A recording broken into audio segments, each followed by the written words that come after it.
So for our next demo, we are asked to do something with our cylinders. We call them mini cylinders because we have different sizes. But we were brainstorming about it, and I just asked Michel, what did you think? Or what kind of, what did you think it looks like when you see something like this? Yeah. So with a wall on it, no bottom, and we said, so why not a sushi? Yeah, it's a good idea. I think I have something for that. So we are going to do two variations. One, we're going to build normally and finish them with the top. The other ones, we're going to build them upside down, like in some cases you would do on a cake. So I have the base, and I just drop it inside the cylinder. And it doesn't have to be exactly in the center, because with normal sushi, it's not always exactly in the center. That makes it more real.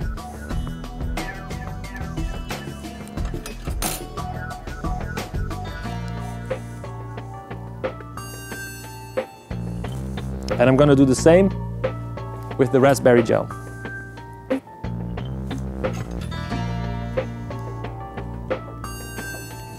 Yeah, looks good. So in this case, the raspberry looks a little bit like real tuna. Now I will fill the cylinders with the rice bavarois, and like I said, some of them will be made in the normal way and some upside down. Yeah, which temperature you get the bavarois here, William? More or less? More or less. Oh, it's 18, 19 degrees, no? Yes, just before the gelatin is setting. Yeah. So now we'll place a little chocolate sponge on the top of this one. We remember it's upside down, and pushing the sponge on it. Putting the sponge on it, we will push the bavarois going down. So see, chocolate sponge. I press. Just to press a little, not too much, and the bavarois go down. And we close it. And remember, like William said, it's upside down building. So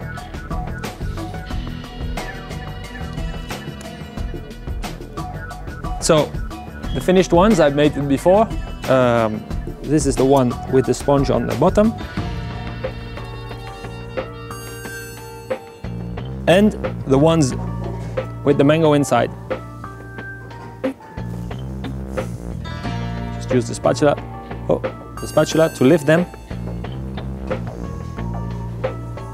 And the final one with the raspberry.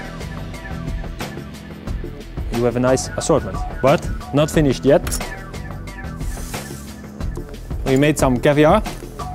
Maybe my friend Michel can tell me something about caviar. So obviously it's not the same caviar, and this time we use some alginate, and here we use some mandarin juice, and it's a mixture of the alginate. It's come from the seaweed, and we have doing a mixture with the puree, with a little bit of sugar and just a little bit of alginate. When we eat it, it starts to jellify, but before it jellify, we put it on the syringe.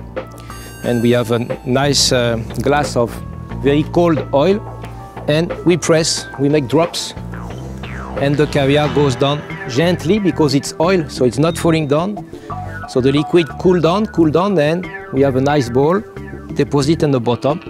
At the end, that is what we have. You just have to pass to the strainer to clean it a little bit with water, and we have a nice small translucid balls, and you can do that with all the kind of puree you want, even with chocolate. But this one is not caviar, no? It's not the same technique, no? No, this is different. So what I did, I used our chocolate Crispies, and I added 1 teaspoon of olive oil and very, very little of silver powder to make it more shiny. And because of the oil, the chocolate color turns more black, and it looks like, and a little bit sticky, and it looks like real caviar. So, but it's crispy.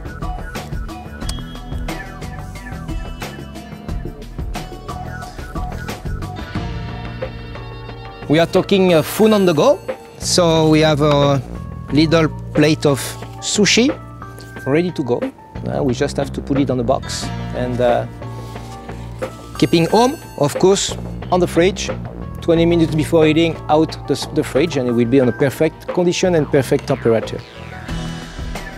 So, as Michel explained, you can serve it as takeout or takeaway, but another option could be to serve it as a pre-dessert, dessert, or even for a buffet in a hotel or a restaurant. And by placing a small flower on top of the ones with the caviar, you have a nice finish. And don't forget your chopsticks.